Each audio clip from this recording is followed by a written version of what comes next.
Pak Freddy suaranya bagus. Ya, luar biasa. Ternyata saya baru dengar. Biasa singer saya nggak dengar secara Pak Isar. Ini saya dengar ternyata suaranya bagus ya. Ya, salam damai sejahtera untuk kita semua. Pagi ini sebelum kita berdoa, mari kita merenungkan firman Tuhan. Nah, judulnya ini luar biasa, Bapak Ibu Saudara ya. Seluruh dunia mengikut Yesus. Wah, ini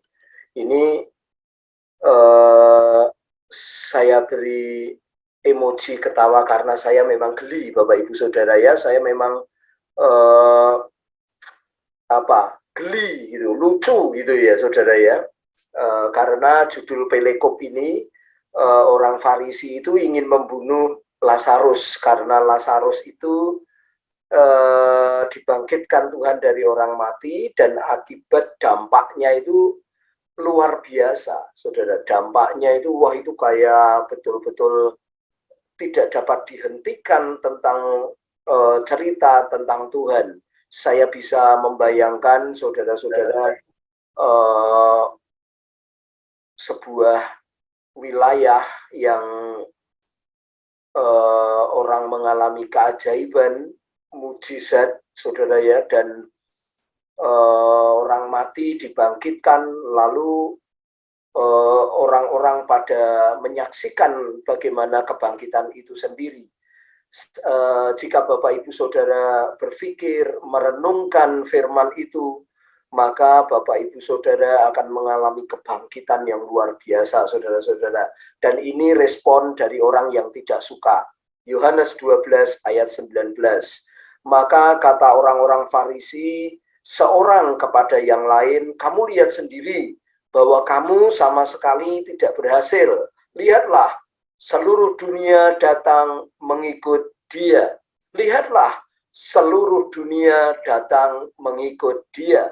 Saudara-saudara, ini karena memang kita tidak bisa pungkiri bahwa mereka mengikut Tuhan Yesus bukan karena nilai-nilai benar, tetapi karena mujizat itu, gitu ya. Tetapi setidaknya mereka melihat dan mendengar nilai-nilai yang benar, gitu saudara. Dan orang mengikut Tuhan, saudara, karena mengalami keajaiban itu, gitu ya. Memang yang paling kekal adalah kita mengikut Tuhan bukan karena keajaiban, bukan karena tanda-tanda, tetapi karena kebenaran, karena kepercayaan kita kepada Tuhan, itu yang benar, saudara. Ya. Tetapi Alkitab mencatat di sini, seluruh dunia datang mengikut Dia. Seluruh dunia datang mengikut Tuhan Yesus. Dan ini sungguh mungkin ini kalau saya membayangkan geli itu karena saya lihat ini mungkin iblis itu ngomongnya sambil sikut-sikutan gitu ya, kanan kiri, kamu salah-salahan gitu, lalu kelahi. Dan itu membuat saya tertawa, itu membuat saya tersenyum gitu ya saudara-saudara, dan mengalami keajaiban. Nah, saudara-saudara yang saya kasihi, bagaimanakah ini bisa terjadi, orang bisa mengikut Tuhan, saudara-saudara ya? Karena ayat 17 itu memberitahukan kepada kita demikian. Ayat 17, orang banyak yang bersama-sama dengan dia ketika ia memanggil Lazarus keluar dari kubur dan membangkitkannya dari antara orang mati, memberi kesaksian tentang dia.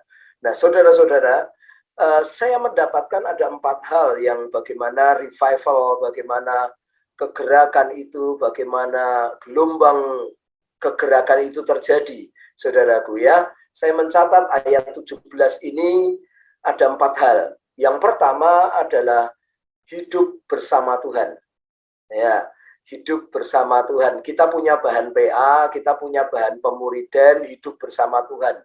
Itu diilustrasikan seperti roda, saudara ya. Diilustrasikan seperti roda. Ya, bahan pemuridan zaman saya masih mahasiswa itu mengajari kita hidup bersama Tuhan itu saat teduh ya, kemudian persekutuan pribadi dengan Tuhan, lalu bersaksi ya saudara ya, membaca firman Tuhan. Nah, itu semua saudaraku seperti ilustrasi roda. Ya, berdoa itu ada doa syafaat, ada doa ya pribadi gitu ya. Semua itu saudaraku membuat kita hidup bersama Tuhan.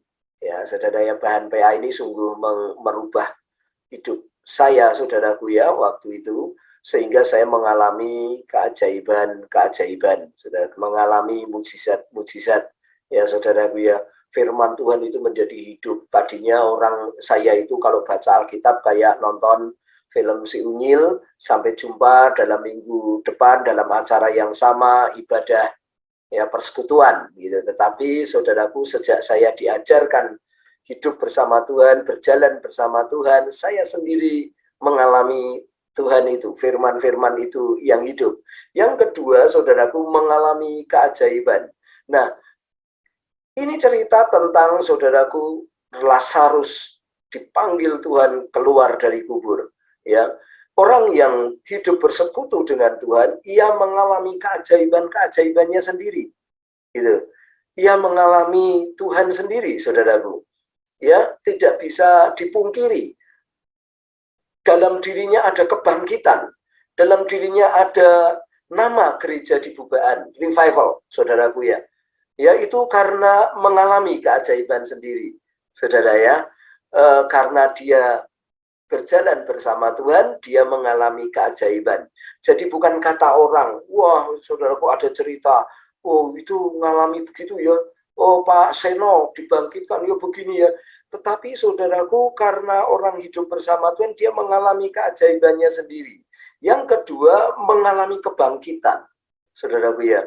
Nah, Alkitab mengatakan ayat 17 itu, ia membangkitkannya dari antara orang mati, saudaraku ya. Mengalami kebangkitan, revival, ya. Wah, itu luar biasa. Kalau orang mengalami revival itu orang jadi, saya ingat betul, saudaraku ya, saya jadi mengasihi orang berdosa, ya. Saya jadi memiliki pikiran-pikiran yang ilahi, berbeda dengan dunia. Itu orang mengalami kebangkitan, saudara ya. Ya, dulu kalau misalkan hidup itu ngalir saja begitu mengalami kebangkitan, sesuatu yang baru itu terjadi, yang lama sudah berlalu. Ya, saudara ya, mengalami kebangkitan. Ya, dan ini, yang keempat, saudaraku, Alkitab mencatat yang mengalami 1, 2, 3 ini mau membagikan, memberi kesaksian tentang dia, mau bersaksi, mau menceritakan apa yang dialami, apa yang dibangkitkan, apa yang dirasakan, keajaiban yang dirasakan, itu dibagikan, diceritakan. Nah, itulah yang disebut, saudaraku, kebangkitan. Maka saudaraku banyak mengalami sesuatu yang luar biasa. Saudaraku, di tempat ibu saya itu dulu sempat dinyatakan meninggal, dan itu Pak Oscar kayaknya juga berdoa bersama saya dan teman kita misionaris itu, ya Pak Oscar ya, di situ ibu saya itu, saya sudah, dan kakak saya sudah dipanggil, ibu saya dinyatakan sudah tidak ada. Tapi pada waktu itu Pak Oscar dengan saya berdoa, ayo berdoa gitu. Dan di tengah berdoa belum selesai, susternya manggil, ibu minta teh. Saudara-saudara, ibu minta teh. Nah, itu menjadi kesaksian. Kakak saya menjadi percaya sama Tuhan, saudaraku. Ya, keluarga saya mengalami revival. Dan orang tahu kalau ibu saya itu mengalami keajaiban. Nah, saudara-saudara yang saya kasihi, itu luar biasa. Mari kita hidup bersama Tuhan, mari kita mengalami keajaiban Tuhan, mari kita mengalami kebangkitan yang Tuhan bangkitkan diri kita, mari kita juga membagikan pengalaman-pengalaman yang 1, 2, 3 kita alami kepada teman kita, kepada tetangga kita, kepada saudara kita. Mari kita mengalami keajaiban-keajaiban. Mungkin mereka percaya karena keajaiban yang kita alami, tetapi kita bisa meningkatkan hal itu untuk mereka percaya kepada nilai-nilai yang Kristus ajarkan kepada kita. Mari kita berdoa, saudaraku ya, kita berdoa untuk teman-teman kita, saudara-saudara kita di Ukraina, di Rusia dan negara-negara sekitar, ya kita doakan damai sejahtera itu turun di sana. Kita juga berdoa bagi bangsa kita, saudaraku ya, ada berita kenaikan harga-harga yang Jokowi sampaikan. Mari kita berdoa supaya Tuhan meluputkan umatnya. Mari kita berdoa.